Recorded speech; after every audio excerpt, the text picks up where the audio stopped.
Well, hello everybody, and welcome back to episode number 8 of the Rick Chappell podcast. That's right, we've been weekly for, 4 weeks in a row now, I think. That's half the episodes, so I think we're officially a podcast. And hey, how you doing, everybody? You weekly watchers, I know there's a few of you out there. Shout out to Adam, one of the people at least I see in my real day-to-day life that watches this podcast. What's new with me, you ask? Oh, hey, Kev. You literally did ask. How's it going, sweetie? She's getting bigger. I've noticed that. This is my kitten, Kevin. She's still tiny, but I was petting her neck the other day, and she had a roll. Like, not a fat roll, because she's not fat, but like a roll of cat. She's never been cat-sized, and now she's getting cat-sized, man. So, stop it. Stop it, you cute little void kitten. Anytime Kevin comes here, she just takes over the podcast. It never lasts long, as you can clearly see. And yeah, she got bigger. She's just going to keep doing it. I got Kevin back in October of last year there. We're now into... oh my God, September of this year. That means Kevin's almost... oh, Kevin is 1. Wow. Because I got her, a couple weeks or maybe I think she was an outdoor barn kitten kind of thing. So I don't know exactly how old she was. My uncle gave me to her, though, because she's from outside his house. And he's had another couple litters of outdoor kittens getting just... they don't get dropped off there. There's like a wild cat nearby that when it gets pregnant... stays in his roof, I think. And I've seen it, Mama June cat, and it's Kevin's mom. And she's special. But she doesn't look anything like Kevin. Maybe in the eyes a tiny bit. Well, usually we start off talking about the guitar for the week, but Kevin made an intro. So thanks, kitten. But back to our regularly scheduled bullshit. This is my 2014 Les Paul Standard. I got it in 2014 or maybe early 2015. I don't know. I purchased it new, so it's only been my guitar so far. Not that that really matters. I have used guitars, and that's the smarter way to buy things, of course. But I saw this one hanging on a wall and literally had to have it, so there goes that. I only was able to afford it for a silly reason at the end of the day. I had just sold a pickup truck, and I had already purchased my next car. So technically money was just sitting in the bank, So on the way home of selling the pickup truck, I stopped at the music store.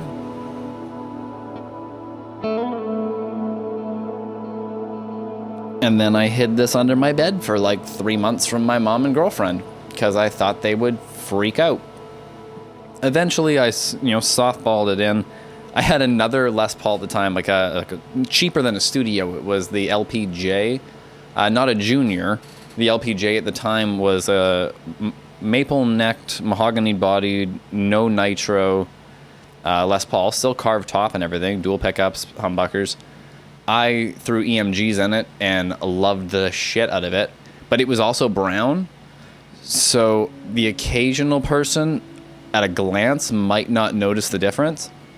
I mean, this one had chrome pickups and that one had black pickups. I put EMGs in it. Like I said, it was a very different instrument, but I did fool both my mother and girlfriend a couple times. By the time they found out about those, long before I started playing with it live, I only used this live with the band I was in at the time a handful of times.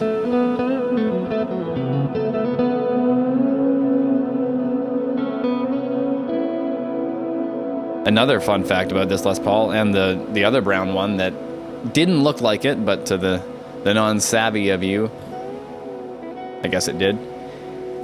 They got stolen. Both this and that one. My house got broken into, dude. My front door got kicked right in. This is back when I was living with, the best parent in the world. And, yeah, we got robbed.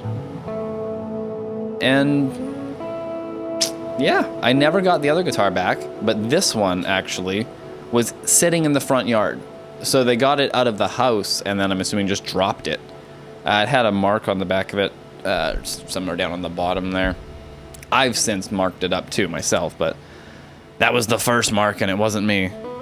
So I guess technically this guitar wasn't stolen, but when you come home to your front door kicked in, and then you run around your house and try to see if your animals are okay, and then see what's there and what's not there, and realize this isn't there, and then go outside and find this, for a minute this was stolen too, you know what I mean?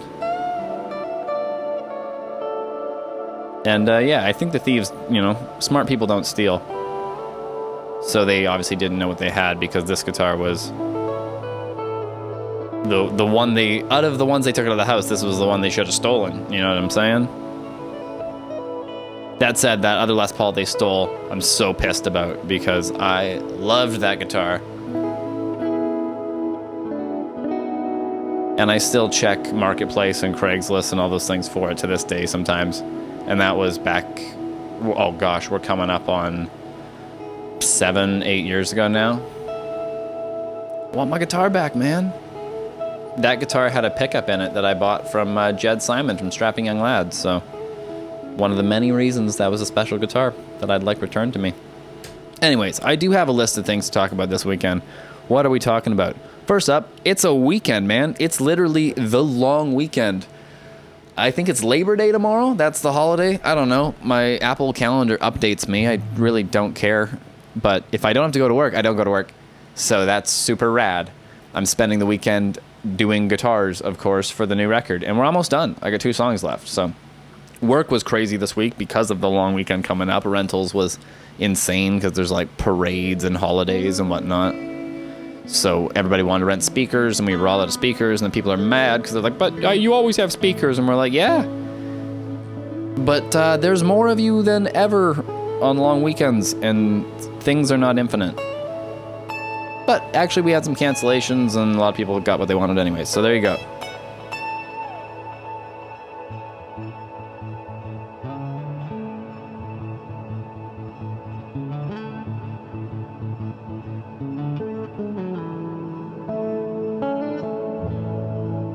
What else is up? I told the story about buying this guitar. I sold my truck, and then I had to hide it. It was stolen, kind of. There you go. What else? Oh, I started making YouTube shorts. So I cut the podcast the last week and the week before. I did the one with me. I cut a couple little highlights out of, or highlights, 30-second, 1-minute chunks. And then the one with Piper, my old roommate there, I cut a bunch of highlights out of. And one of them just like spiked. It randomly hit like 400 people in 30 seconds overnight, and then has not had a view since. So thanks, algorithm, but I'd like a little trickle. Maybe not the crazy spike for 30 seconds. Maybe give me a couple views an hour. Forever.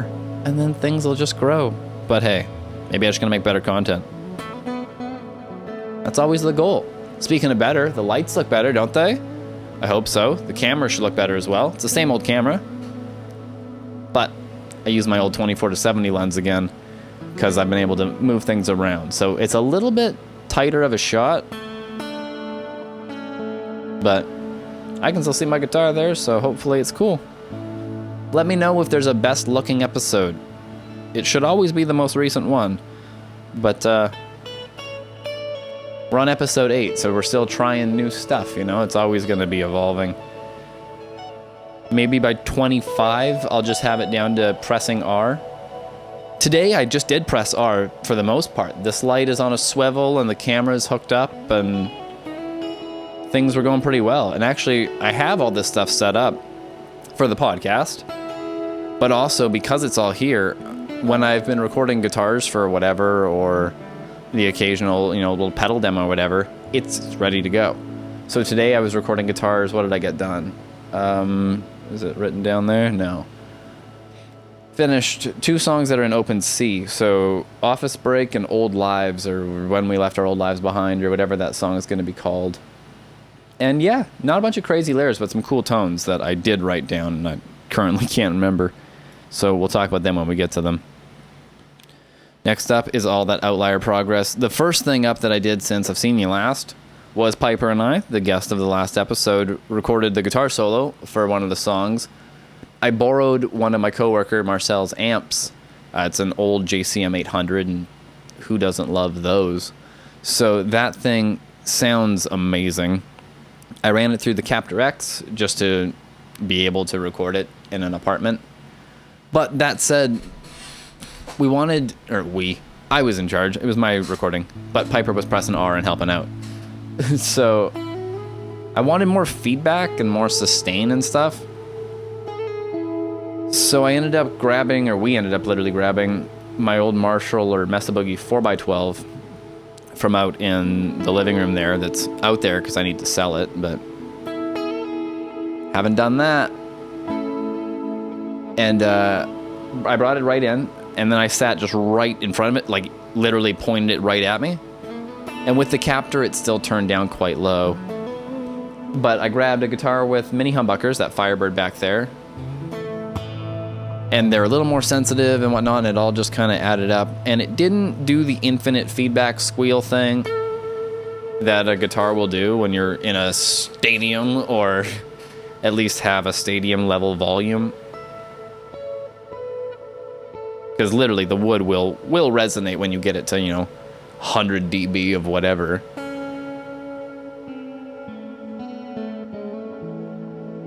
And yeah, that's not apartment friendly. But anyways, I was supposed to go to Marcel's to record it. That didn't work, but he still let me have the amp, so I really appreciate that. I made a new preset in the Captor to really get all I could out of that JCM. They have a great high end, and I really wanted to get as much of that, the real pick attack out of it. That sounds so beautiful for infinite seconds of delay.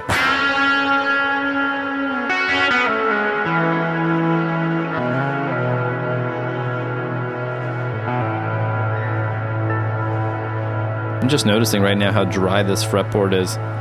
If you can't tell, I'm a little scatterbrained today. I honestly totally forgot about the podcast. The long weekend played tricks with my brain. I was like, 2 days off. I got all weekend to do nothing, including one episode of the podcast, but whatever. But I forgot I do this every Sunday. So the Sunday is the first day of the long weekend. Let's make it happen. I got lost doing all those guitars and whatnot. I only have 2 songs left. I'll do them tomorrow is the plan. I know I'll at least get one done tomorrow, and then I have the next one to do. As long as I finish it this week, I'm on schedule. Technically, I'm behind schedule because I wanted to finish all the guitars in August. But, life happens, And September is for synthesizers and, the rough mix before I do all the singing on it. And synths won't take me as long, nearly. I have a new synth that I'm trying out. It's not new by any stretch. It's a old Alesis S4, and it literally sounds... That's a Wurlitzer. It sounds like old stuff, and that's been my goal for, a lot of this album so far. So why not try that out? Okay, I'm starting to jump all over the place. What else did we finish up on the Outlier there? I did all the acoustics. I had lied and said all the guitars were done. Like all the standard guitars. But there was some acoustic stuff I wanted to layer on top of it. And I bought the wrong strings.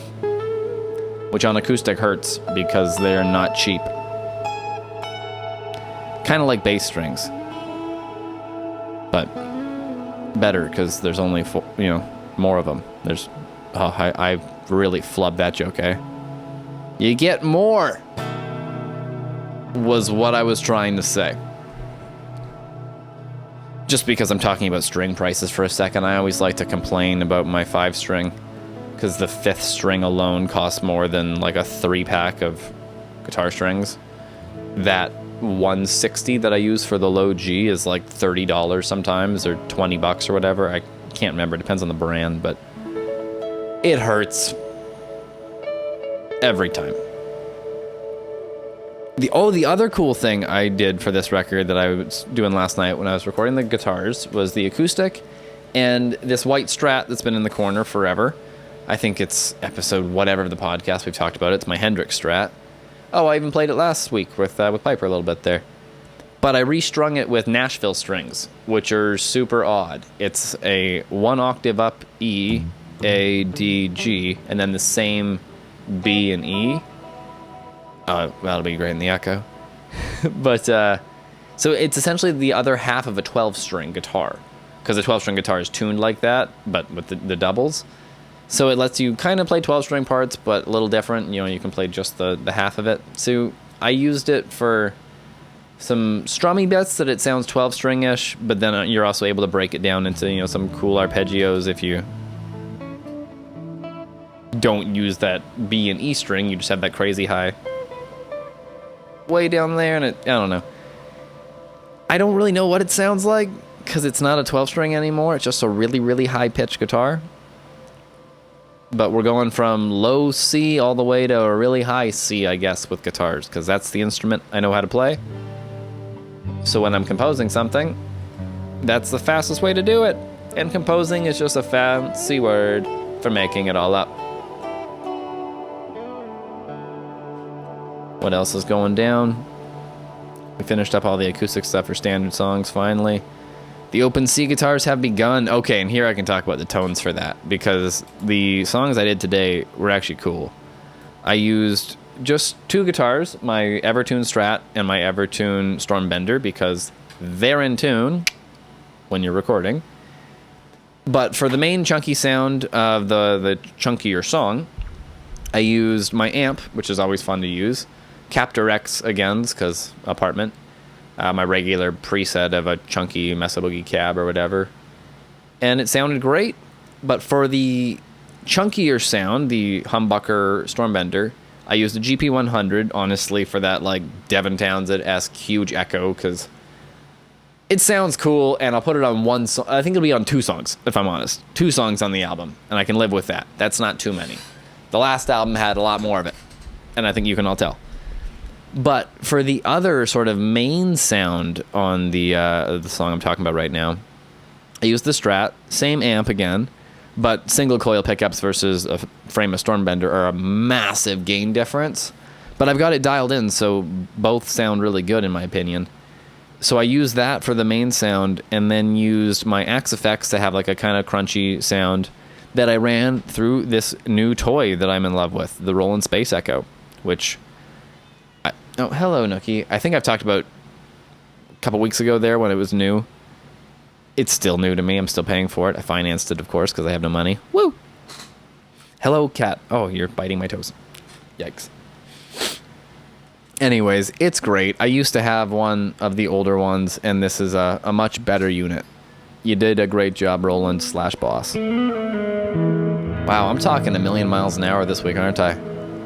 Like I said, I forgot I was doing the podcast, so I think instead of coming into it with like 4 hours of, oh, it'll be chill, I'm going to talk about this, that, and the other thing, I scrambled a list and just hit go.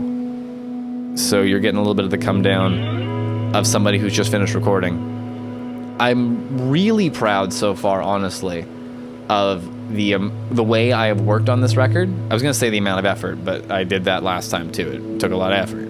It always does. There's no way around that, I've learned, unfortunately. But I have drawn more boundaries for myself in terms of like making dinner at 8 and, you know, going to work every day and all those things that are important for being a human. Taking care of the little friggin' kitty cats a little better, you know, trying to be a good person, all that stuff. And it's made the album better, probably, and my life a lot better. So that's a win for sure. There's your motivational bit for the week.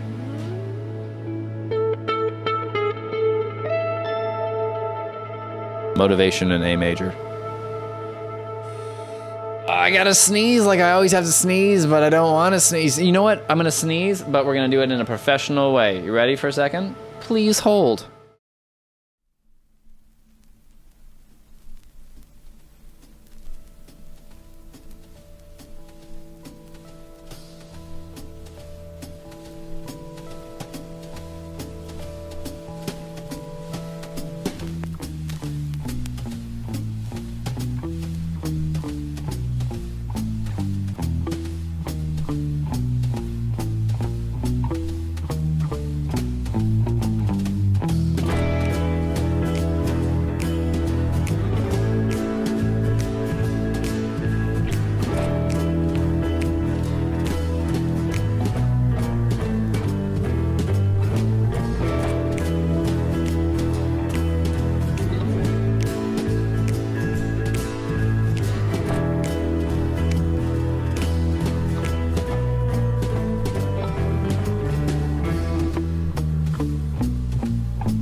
That is so much better. I can breathe deeper. I can hopefully stop talking like I'm on Adderall. And everything can be more chill for the last remainder of the podcast. Over half. Ugh. Let's get untangled there. The open C guitars have started really well. That's what I was trying to say before in my crack addict excitement. You're always excited when things go well, aren't you? That's how it's supposed to be. I burned through so much of the list, though, man. We talked about Nashville tuning. We talked about the open C stuff. Last week, I did talk about the string delay. But it's still delayed because my car still doesn't work. It even rolled forward in its parking spot the other day because the clutch is really not having it in the heat. That's what I'm telling myself. But we're getting there. I ordered the part to fix it. Should be here. I don't think it'll be here by the next episode. I definitely won't have it installed by the next episode. I have to get my uncle's help with all that stuff because he's got the hoist. Not the hoist. The jack and the room to jack it up. And the tools and all that fun stuff to actually replace my clutch master cylinder. So, woo. Thanks, GM. That's not ironic because the part's not that expensive, and a 20-year-old car, the clutch might break, is what I'm telling myself.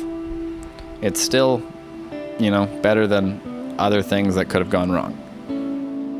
But I'm a couple weeks without a car, and at the beginning of next month is usually when I start considering taking my car off the road for the year anyways.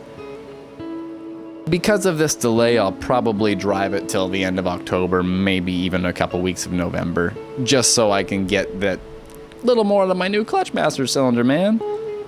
It should be great. I can only go on the highways till the end of September, because then they require snow tires, and I'm not buying snow tires, because I don't drive the car in the winter. And honestly, our highways get pretty bad in October up in the mountains where I would want to go anyways, so yeah, car's not going. But sometimes in October, it's still fun to boot around town and, get some groceries and stock up for the winter. Do all that stuff that you have to do when you decide to be a hermit over the winter and not have a car. You can still Uber places and cab places and all that fun stuff, so it's not that bad. One of the other reasons for the string delay is Chris Savage and I were going to record them last Thursday, but I couldn't go to his place because of the car. And then also he couldn't come to me and just do it because I had to go to the dentist. He graciously offered to drive me to the dentist because I don't have a car. I ended up borrowing my grandmother's car, which was of great help. Thank you so much, Grandma. I went to the dentist with the most anxiety you can have. Like, more than ever. That's my A1 I hate to do thing. It was a checkup for my dental implant. So it's not even like a cleaning, man. I'm allowed to be a little bit of a bitch about this. This sucks, man. This was some surgery. But it was just a checkup on 1 year post the final surgery of all this. And I was really worried because I noticed a little thing in there that didn't look right. Felt great, haven't had any problems, but didn't look right. So I was like, oh, here we go. Here's the worst thing. We're going to have to do surgery again. Like, buckle up, kiddo. Let's go. And they were like, no, that's just a little thing in there. You're good. That doesn't hurt? And I was like, no, like, I'm totally fine. And they're like, oh, yeah, it doesn't look like it hurts. It's just, that's just a little thing. You're good. So, woo. Hopefully no more dental surgeries. Fingers crossed for at least, a decade or so. Because a bridge does have to be redone eventually. Keep your teeth, kids. If you have the choice. Not all of us do. I lost these ones due to that great old Corvette accident. We've talked about many a time.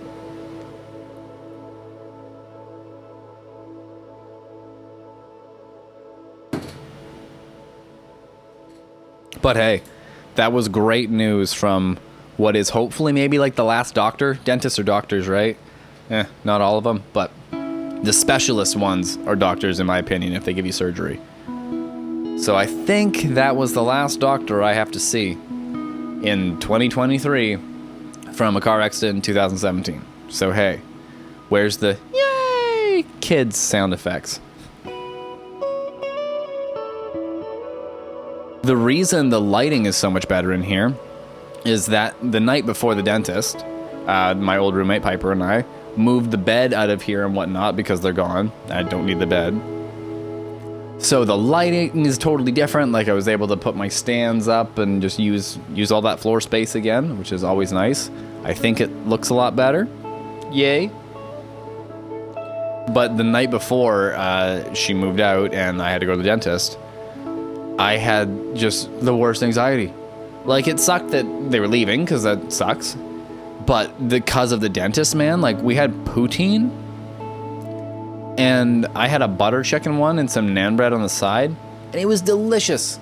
So I ate it way too fast and just, like, gave myself the worst, I guess, like, acid reflux. Oh, I thought I was gonna hurl. At one point, I just, like, sweat profusely for what felt like, and it felt like my body grew in moisture, just like boom, in 3 seconds. So gross. I didn't vomit, so yay. We were watching the Trailer Park Boys movie, and halfway through I'm just like, can you take the chair and I can lay down? And then, 3/4 through the movie, I'm just like, better. Like, not 100%, but all of a sudden it wasn't deep breaths. I could respond to conversation, you know? Like, I wasn't wasted. I didn't want to talk because I was just like, I feel so nauseous. Fully coherent. I'm here right now. I don't want to be. This sucks. And I think a lot of that was dental anxiety. I do not listen to my body well when it comes to anxiety and things like that. I tend to let them build up to just a insurmountable point before I even acknowledge what the root may be, which is so healthy. But hey, getting better. I was pretty aware it was the dentist the whole time, but, you know, a roommate leaving sucks too. You know, you lose a friend. But they're off at university now. Everybody goes away, but my empty nest syndrome will be fine. Not like it's actually my kid, yo. What else is on the list? Oh, there's been some new stuff in here. Yeah, the light, and then the rack is full. I filled it with an empty thing, so there's more room, unfortunately, still, which is a weird sentence. But I bought a 500 series chassis to do all my mastering stuff in, because I loved my warm audio mic pre, and then into the warm audio bus compressor combo. But I loved it so much that I think I should invest a little more into the things that do that even better. So we've got the Cranbourne Audio 500 ADAT. That is just, essentially, I was going to use it as a summing mixer, but since I learned about how to chain all the modules together, I think I'm just going to sell my warm audio bus compressor and get a real SSL 500 series bus compressor, because I could use it now. Throw that in there. Then it'll, you know, free up even more space in the rack. Not that we need that, but I do need more cooling space. I'm trying to, you know, not actually fill this with 20 units of stuff or whatever it fits. Just half. That way you can keep things healthy and alive forever.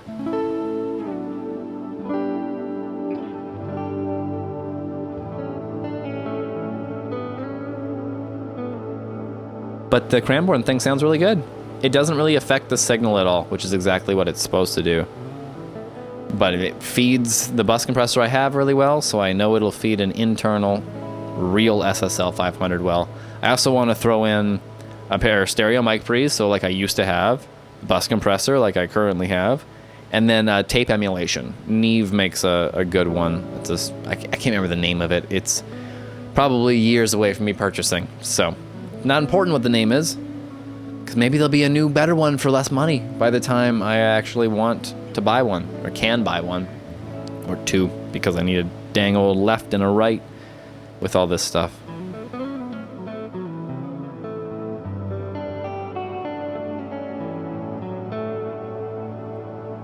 But for now, it still sounds great just using the one I have. Now I should finally talk about the times I have played with this thing live, because that's how it's earned every other ding, essentially, aside from the one from the balcony when it got stolen.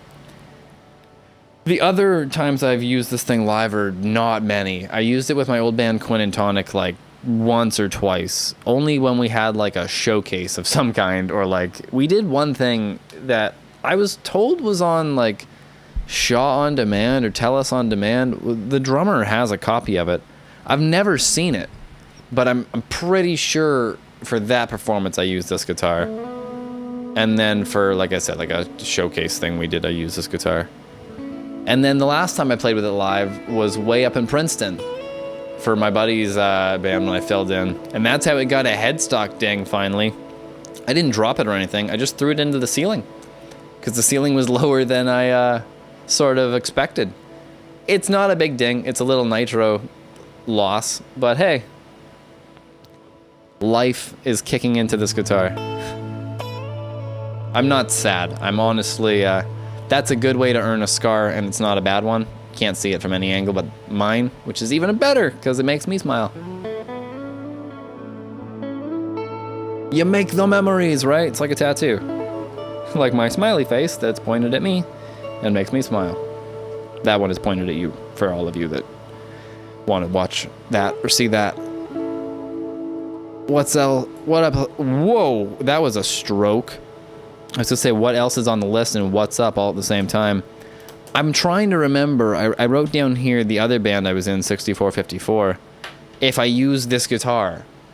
I don't think so, because that band, there was a lot of times we would play like 2 backyard festivals in a night, or, you know, a couple things in a weekend, and all of our stuff would just get left in the van or left in the truck or whatever. Like, everything got taken care of great. Nothing ever got stolen, don't get me wrong. Everybody was super trustworthy and took great care of our stuff. And whoever had it made sure things were locked and responsible. Thank you guys. But I still didn't put this thing in the truck or leave it anywhere. So I rarely played with it live with them. I think I mostly used a Flying V I had at the time, which sounded very similar to this guitar. So that was kind of... I probably used this one in rehearsal, and then the V live, if anything. But for the most part, this one stayed at home. That was before I put in the Seymour Duncan pickup. My old manager at work, before I worked with him, put that in. Oh, clunk into the microphone. It's a Seymour Duncan H5? SH5? It's a super hot, I think is the name of it, 59 replica, essentially. Or 59, like PAF, you know, style thing. I wanted an overwound PAF, and that's what this is. And I wanted it in cream. That said, we've been listening to the neck pickup pretty much the whole time. That's the bridge, which sounds amazing for guitar solos, but not quite great for ambience.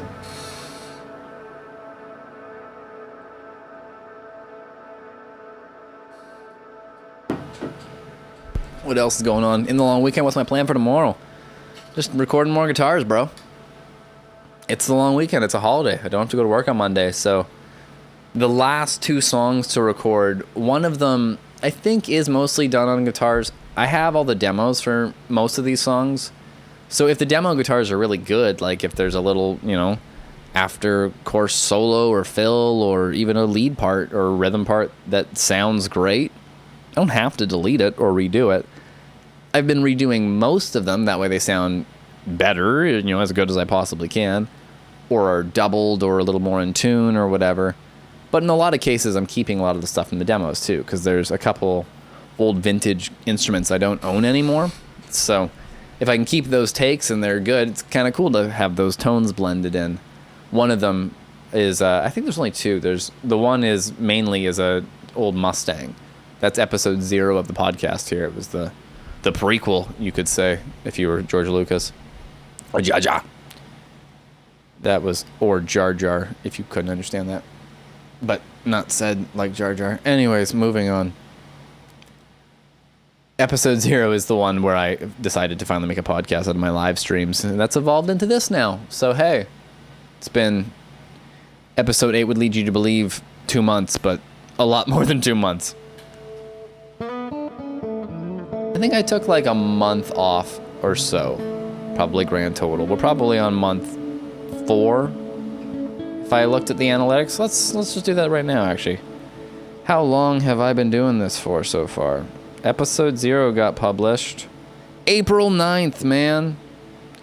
April 9th. How long ago is that? It's September 3rd.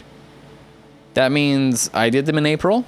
I didn't do them in May. I remember that. May, I was a loser. I had a roommate. I just hung out at home. June, I did them, so that we're up to 3 months, 4 months. This is month 5, I guess? I don't know. I stopped counting because I put my phone down and I don't like math.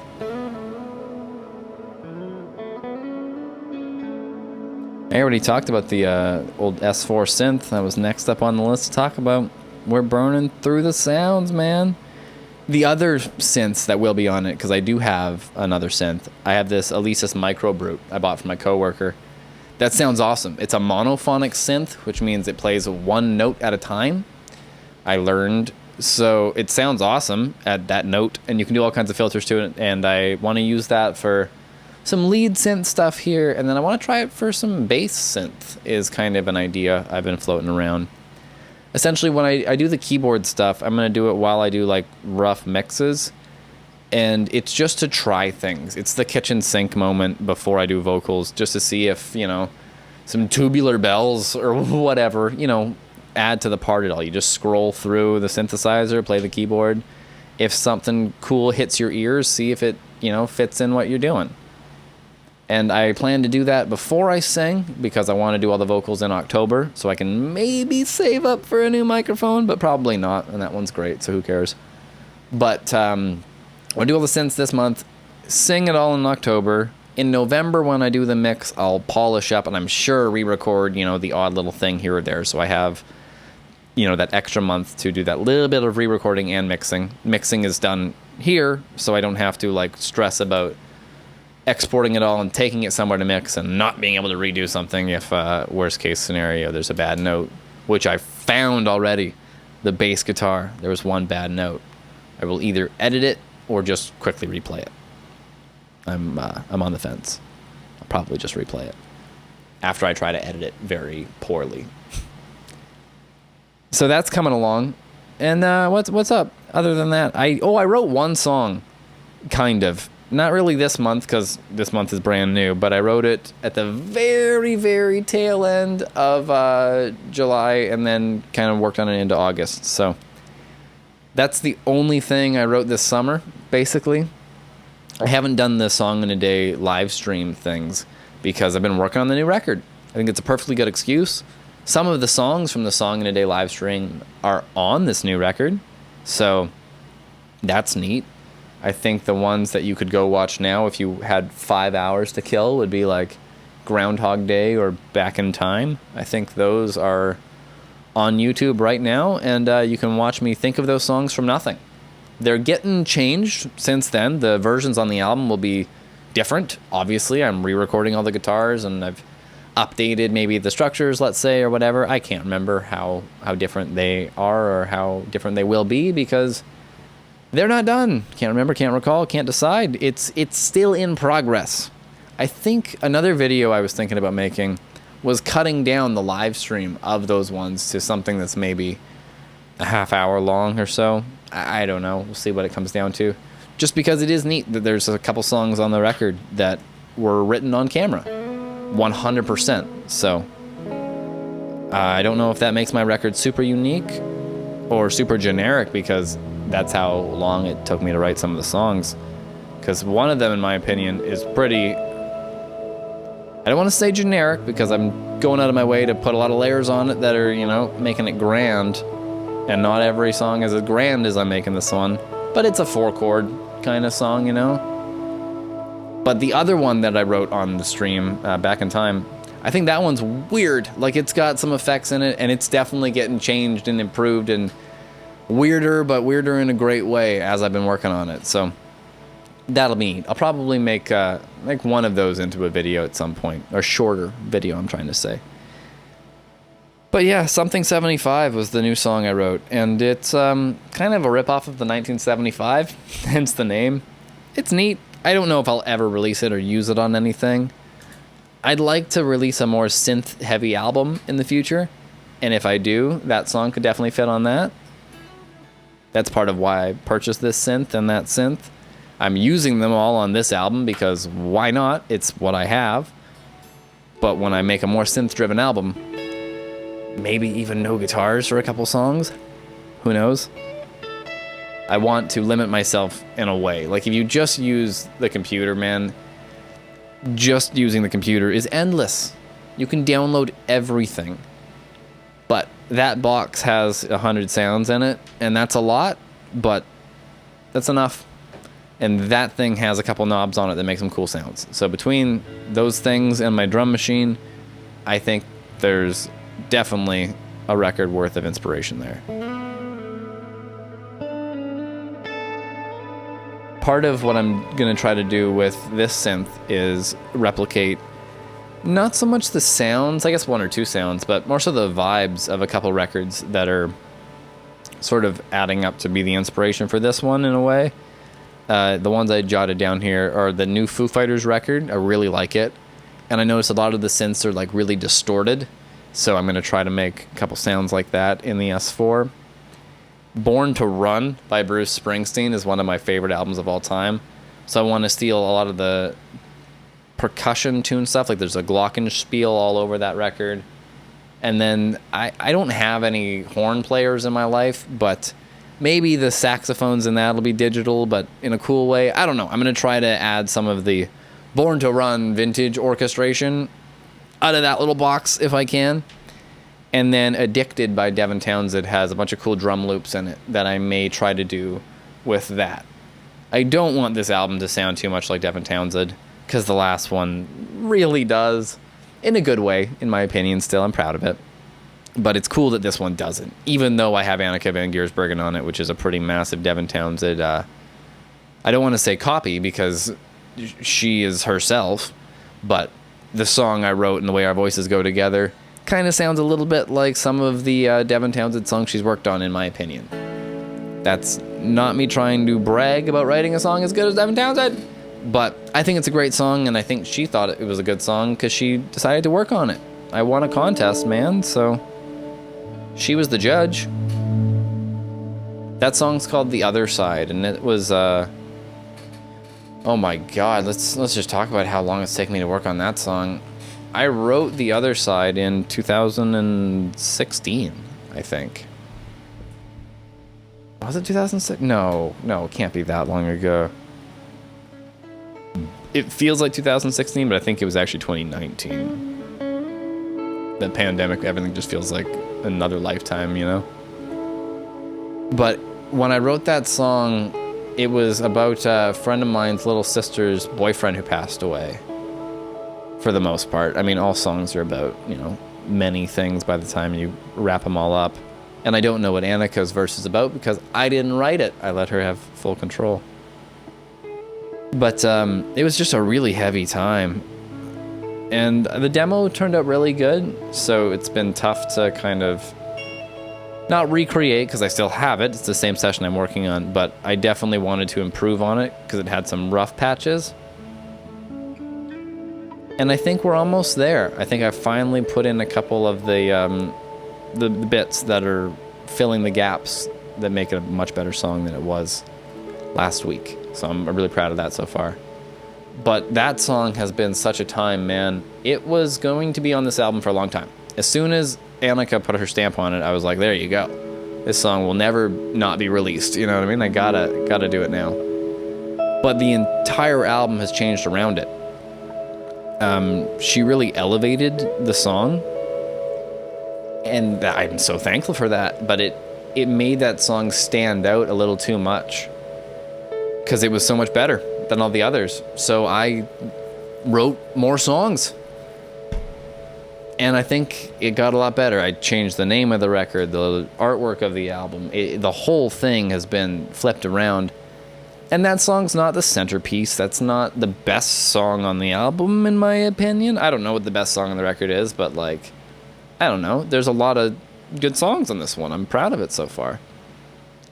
But it fits in this album now well. And the lone additional voice, which is Annika, is in a good spot, timeline-wise, and a good little ear candy moment. So you shouldn't get too tired of my voice the whole time. I do have a bit of a diverse thing on this album going on, I think. There will be some songs where I'm, quiet as I was in some brief moments on the last album, but for whole songs. And then there'll be one or two songs that I'll let the big rip. I'm sure, just when does that not come out of my brain and mouth, right?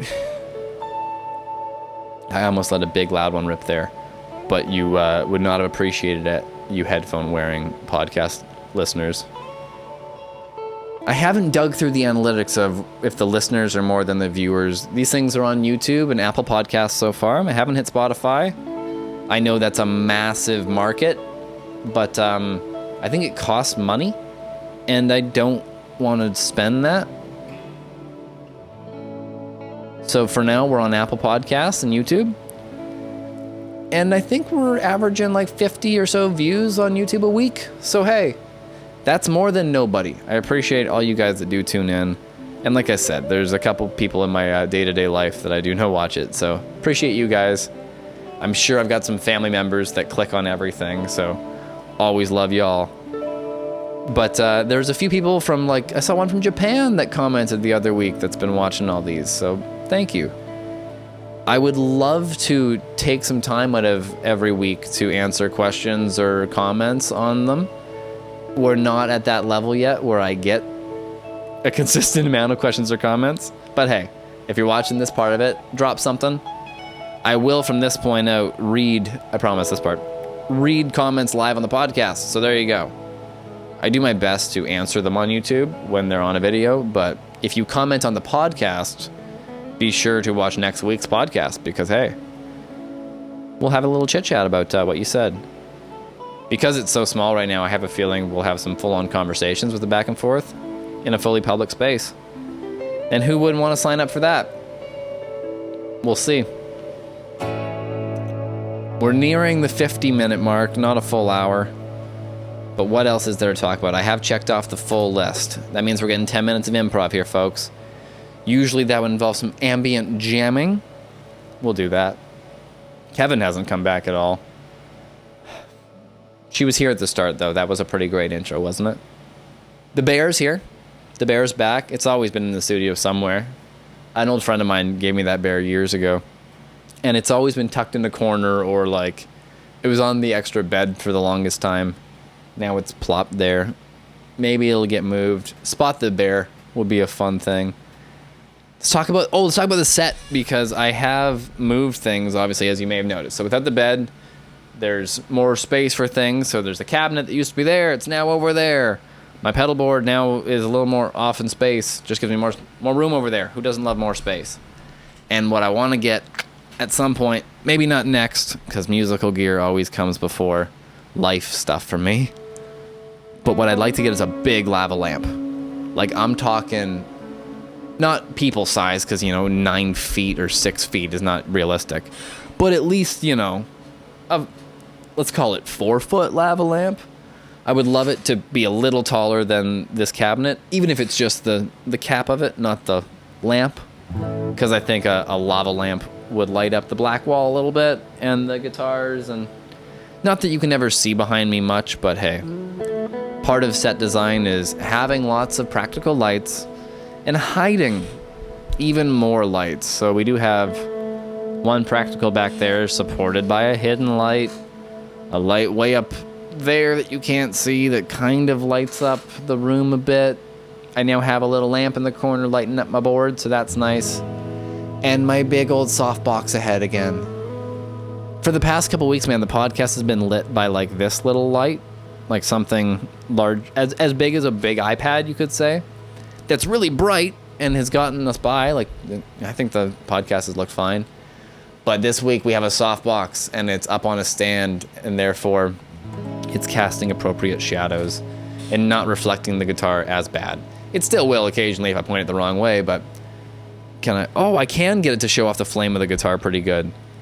This thing is a Rootbeer burst. I forgot to say that earlier. That's the name of it. They all have silly names. This one's called Rootbeer. And it had more pink around the edges of it when it was new. You can see it looks a little red around the edges now. In the right light, it still has some of the pink. The case is pink on the inside, so that's cool. But it's been through some life now, like I said earlier, so it looks a little different. I really need to oil this board, though. I think our climate is doing the shift, the seasonal shift here, as it's September, of course. So we had the heat wave come back last week. It says it's going to come back next week, but it's coming to be fall time, folks. So oil your guitars, park your cars, do your things.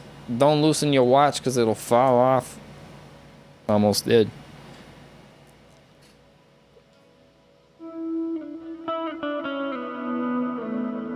I'm using the same guitar sound from last week. Or not from last week, because last week was the guest, but you know what I'm saying! From episode 6. The Axe effects, man. The Axe effects plus this crazy echo plus another echo. Turns out that's enough echo. Kinda. I didn't add the extra echoes into console this time. But I haven't noticed they're not there. And honestly, I doubt you have either. So I think we're okay without even more echoes. 1 minute of ambience is plenty. I think this whole week has been in A major. Don't know why that is. I know I've played a G major a few times, and that's far out of scale. But that's all the theory I know, really. So, you've experienced that. The next time Chris and I record strings should be much smoother because my lack of theory means it's hard to communicate with people that actually play instruments and understand theory.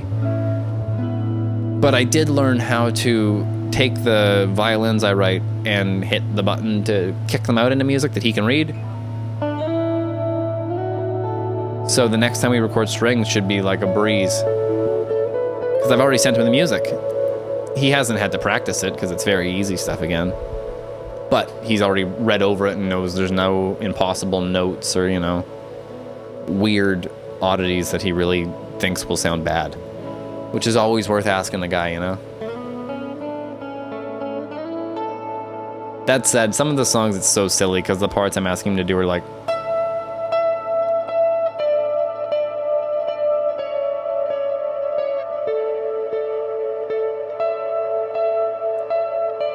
for, you know, a whole bridge. And then the chorus will be something fun, like...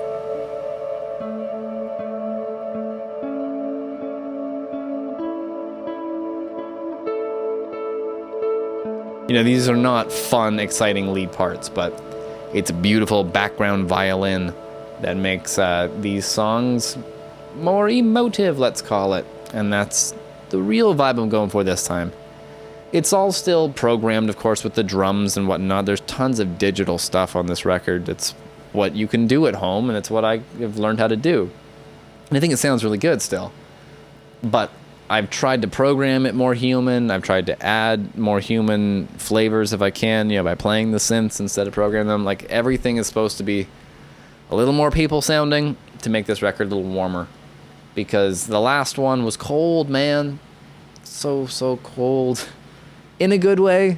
I leaned right into it because that was the sounds I was finding appealing at the time, and definitely they all went together. You know, the gnarly bass tone I recorded back with Kingma in the studio in 2016 fit with those songs on Black Tie Affair. That's right, I'm taking the last 5 minutes to promote Black Tie Affair again, the album I released in January. It had all those cold digital sounds on it that work. It's epic, it's heavy, it's more intense than this new album, which is not what you're supposed to say when you're talking about working on the next album. You're like, oh, the next one's way more chill. Yeah, it'll be background music. It's not background music. I think it's songs that people's girlfriends will like more so than the next heavy metal opus out of my brain. I do have a heavy metal opus coming out of my brain, though, guys. I have not felt like working on it. I felt like chilling, so I haven't. But there's, 7 or 8 demos, 1 finished mix, and almost all the instruments ready to go.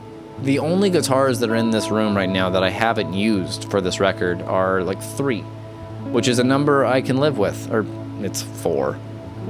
But the reason I haven't used them is 2 of them are 7 strings, and there's no 7-string songs in this album. 1 of them I actually do plan on using, so hey, there's that. And then there's the Black Explorer back there. I haven't used that at all on the album. I have used it for a YouTube cover that will be coming out as a surprise any week now. It's about personality, that's all I'll say. It's coming along really well. I just need to record that guitar still, funny enough, and sing it. But I bought that guitar in preparation for the metal record that I'm brewing up. But by the time I do that metal record, I'm just taking my watch off. I want to have active pickups in it. So there's a set of Fishmans that I've been kind of eyeing up. And I'm just in no rush. So, hey, we'll get around to that. I also want to put a black bridge on it because I think the chrome may look okay in the background of this video, but the guitar looks way better when it's blacked out. My old Explorer was all black. And that was my vibe, But we'll get around to that when we get around to it. I may even put an Evertune on it if the Evertune 2.0 comes out ever. I have 2 basses, at least 1 for sure, maybe 2 if the first one's really good, waiting to be Evertuned as soon as they send me the email that I can buy it. They've announced the product. Let me know, guys. I'll do a review. I'll put it on YouTube. It'll be right here, just like the podcast is every week. There's your wrap up on www.rickchappell.com and YouTube / whatever my link is. There's links everywhere. Somewhere on screen right now, there's probably even another video you can click on. If you're listening to this on Apple Podcasts, thank you very much. Click something somewhere. I'm sure there is a thing, and it'll help me statistically. So, yeah, it's been a fun time. We didn't hit an hour again. So far, it's been just under 60 minutes, and I kind of dig that. The Rick Chappell Podcast is not 60 minutes, because I hated that show growing up. It would fill my mother with anxiety, because she would watch murder things, and then be convinced we were all going to die. Oh, no, that was Dateline. I would block Dateline. I figured out the parental locks and block Dateline. That's a whole story for next week. Anyways, thank you guys for watching. It's been fun. I've been Rick. You've been wonderful. See you next week.